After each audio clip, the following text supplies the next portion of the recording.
Alright, guys, I'm back. Here's the other grammar, basically, in this chapter.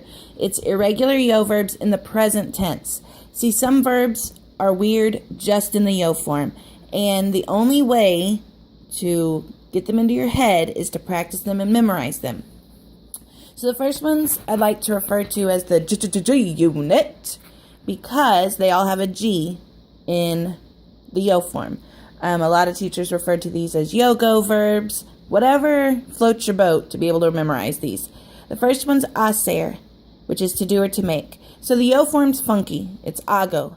But after the yo form, you just use the rules that you learned in Spanish 1 on how to conjugate a regular present tense verb. So it's an ER verb, so the to form is haces, hace, hacemos, hacen. Poner, same way. The yo form is pongo. We already did this when we did like me pongo, right? Pones, pone, ponemos, ponen. Venir, which is to come, and it's an E to IE stem changing verb. So after the yo form, it's going to stem change. It's going to follow the boot. So it's like a half boot since the yo is not included. You've got vengo, but then it's vienes, viene, venimos, vienen. Same rules that you learned in Spanish 1 on how to conjugate the other 5 forms. Traer, to bring. The yo form is traigo. That's Traigo. Sorry, my handwriting's a little off.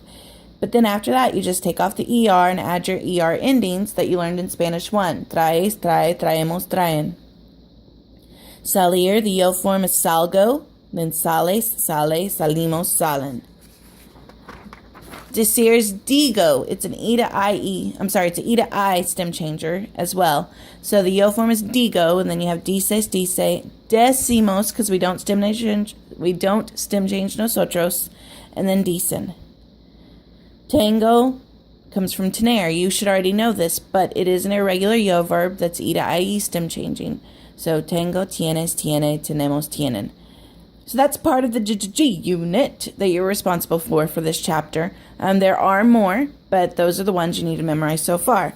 There are others that have no rhyme or reason as to what their yo form is. It just has to be straight up memorization.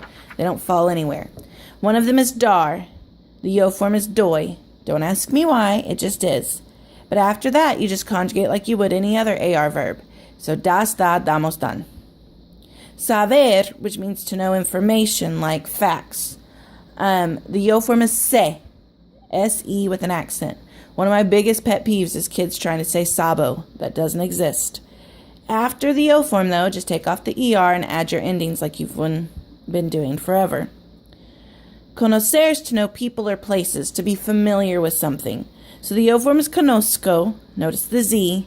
But then after that, you just conjugate like you would any other ER verb. So yes, the big key here is to memorize these verbs. And practice, practice, practice. Adios.